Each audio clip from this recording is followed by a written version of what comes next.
প্রকৃত অর্থেই যারা বৈষম্য বিরোধী ছাত্র আন্দোলনের প্ল্যাটফর্মকে ধারণ করে তারাই কি এখন বৈষম্য বিরোধী ছাত্র আন্দোলনের যে ব্যানারটি সেটা বহন করছে কিনা, এটাও তো প্রশ্ন। হামলার শুরু হয়েছে কিভাবে, এটা আপনাকে ভেবে দেখতে হবে। এবং হামলার শিকার হলো কারা? আমাদের ভাইরা হামলার শিকার হলো। আমাদের ফর্ম বিতরণকে কেন্দ্র করে দুদিন আগে বাংলাদেশ জাতীয়তাবাদী ছাত্রদল কেন্দ্রীয় সংসদ কর্তৃক যে সাংগঠনিক টিম করা হয়েছে, সেই সাংগঠনিক টিমের সদস্যরা দুদিন আগে অত্যন্ত সুশৃঙ্খল পরিবেশে ফর্ম বিতরণ করেছে। আপনারা এটাও জানেন কুয়েট একটি পরিবেশ বিরাজমান, এবং সেই পরিবেশের এবং সাধারণ শিক্ষার্থীদের আবেগকে সম্মান জানিয়ে ক্যাম্পাসের বাইরেই আমাদের ফর্ম বিতরণ কার্যক্রম সংগঠিত হয়।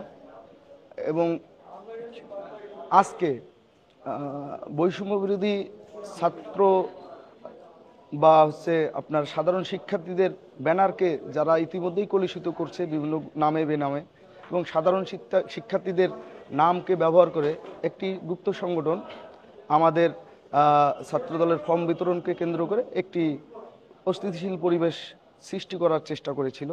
এবং তারই ধারাবাহিকতায় তারা একটি সমাবেশ ডেকেছিল।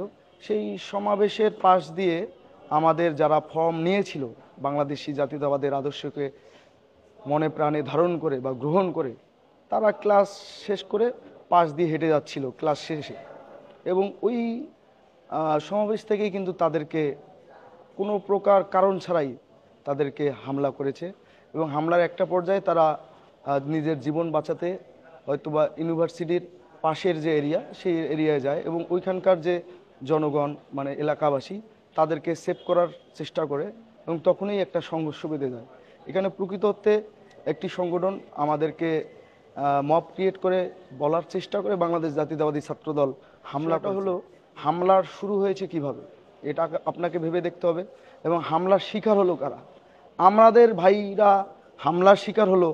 আমাদের ফর্ম বিতরণকে কেন্দ্র করে মব তৈরি করে সাধারণ শিক্ষার্থীদেরকে ভুল বুঝিয়ে বা সাধারণ শিক্ষার্থীর ব্যানারকে ইউজ করে একটি মব ক্রিয়েট করে তারা একটি পরিবেশ সৃষ্টি করার পায়তারা করেছিল। ৭১-এর পরাজিত শক্তি এবং ২৪-এর পরাজিত শক্তি এবং ৯০-এর পরাজিত শক্তিকে আমরা ছাত্র জনতা সবাই মিলে ঐক্যবদ্ধভাবে প্রতিহত করতে না পারলে এইরকম মব ক্রিয়েট করে একে অপরকে দোষারোপ করা হবে, এবং প্রকৃত শিক্ষার্থীদের সেন্টিমেন্টকে নিয়ে খেলাধুলা করা হবে, এবং সেই খেলার বলি হবে প্রকৃত সাধারণ শিক্ষার্থীরা। বৈষম্য বিরোধী ছাত্র আন্দোলন যে প্ল্যাটফর্মটি, এটা আমাদের সবার আন্দোলনের একটা প্ল্যাটফর্ম ছিল। আপনারা জানেন বৈষম্য বিরোধী ছাত্র আন্দোলনের সেই সময় যে সম্মুখ সারির আমাদের ভাইয়েরা ছিল, তাদের সাথে সমন্বয় করে কিন্তু আমরা আমাদের রাজনৈতিক গতিবিধি নির্ধারণ করেছিলাম।